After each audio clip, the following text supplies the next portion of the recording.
Governor Lujan Grisham, you signed the Cannabis Regulation Act earlier this month. It goes into effect on June 29th. How hands-on do you plan to be in the implementation of the Cannabis Regulation Act? Excellent question. I've been pretty hands-on, given that I was part of the early negotiations in laying out a framework and making sure that, right, public safety, underage, making sure that we protected the medical cannabis program and market, that the kinds of things that New Mexicans expect us to get right, that we got right, and was really clear. I won't sign just any legalization bill. And the last part of that is got to have the strong social justice components. I did, however, as you know, step back until the very end of the legislative session, because this is an area that the country's worked to get right, and that the state was a leader in terms of having the courage to say this needs to be a bona fide industry. And we have mentioned before the leadership and work of former Governor Gary Johnson, who really leaned into this before any policymaker had the courage to do that anywhere in the country. And I got involved again at the end of the session. I want the regulators to do their job as objective, independent regulators. I want them to do that with the engagement, direction, and support of the stakeholders who will be part of that committee that we have to establish by September. My job is going to be to make sure that they stay on task, on track, that if there are problems that we didn't identify early on that are raised as a result, that I find vehicles to solve those problems, and to make sure that we just keep this moving so that we're ready by April in the ways we've committed to being ready. So I think it's going to depend on my level of involvement based on that effort, but I have a great deal of faith in regulation and licensing and Superintendent Trujillo, and the interest so far in the number of folks who want to participate in that committee work. And that is April 2022, of course. Correct. Not yes. Right now. Yeah. The state's regulation and licensing department just put the call out to fill spots on the Cannabis Regulatory Advisory Committee. One of the caveats there is that by law, no one on that committee can be part of a cannabis company. Why do you think that limitation is important? Well, we want to make sure that we don't end up with just the current folks engaged in cannabis production, to create a more narrow environment for their business activities. And with all due respect, we want their businesses to flourish as long as they meet the requirements and the rules and the licensing aspects of our cannabis law.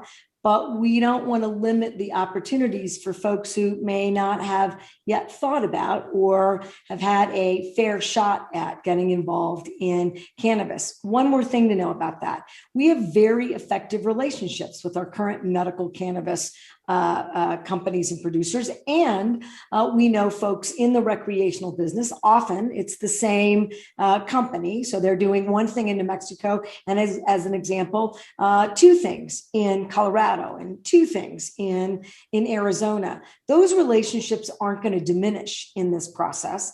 And you can still get us information by calling and writing and emailing. There's a number of ways to communicate with us, including even through the interim committee process with the legislature, without being part of this newly formed committee to be much more broad-based than that current level of expertise. So we don't want to minimize it, but we don't want to be too heavily reliant on one set of expertise moving forward.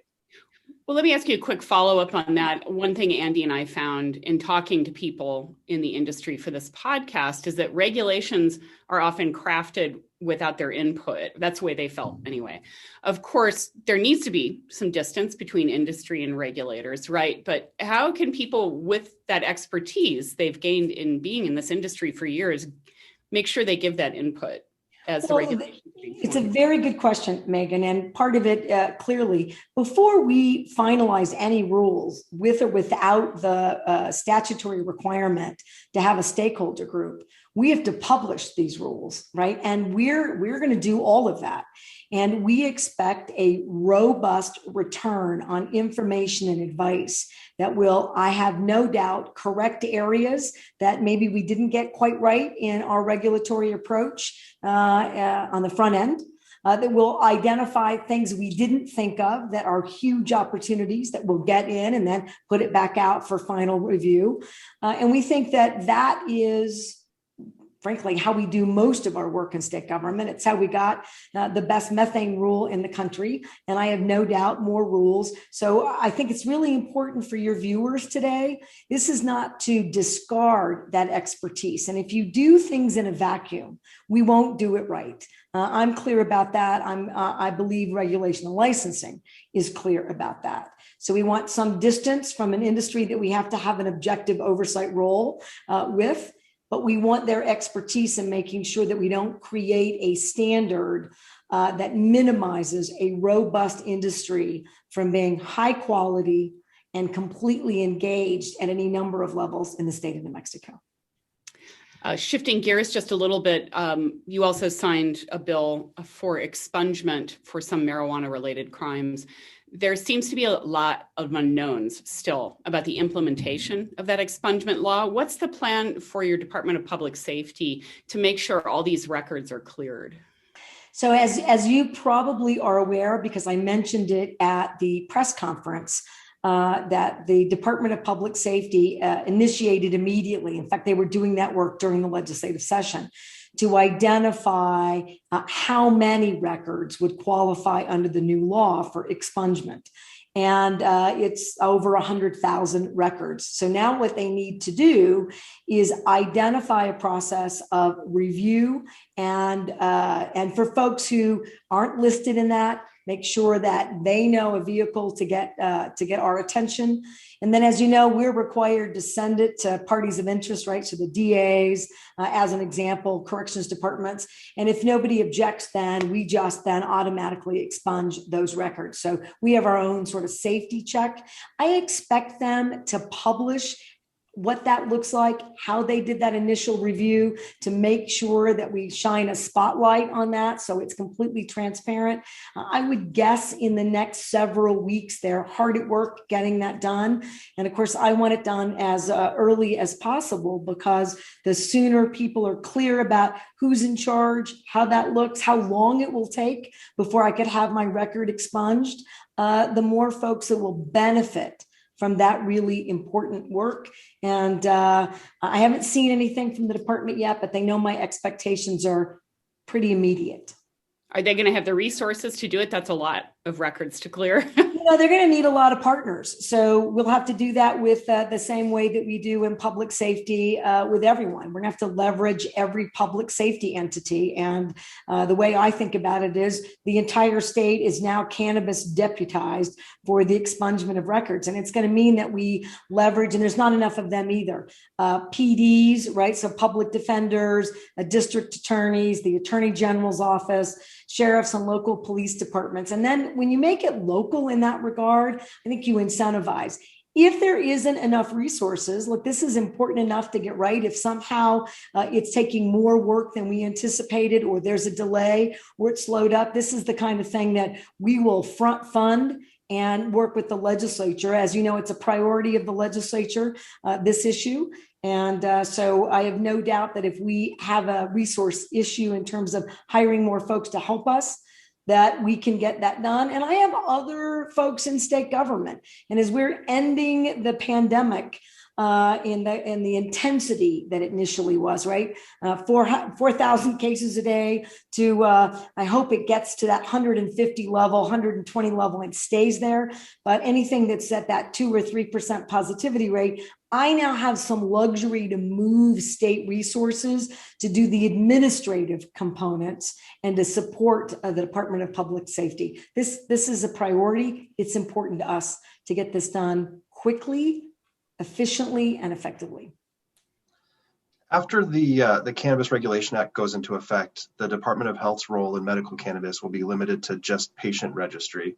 And I'm not sure how many people would have guessed almost 15 years ago how much the medical cannabis program would grow.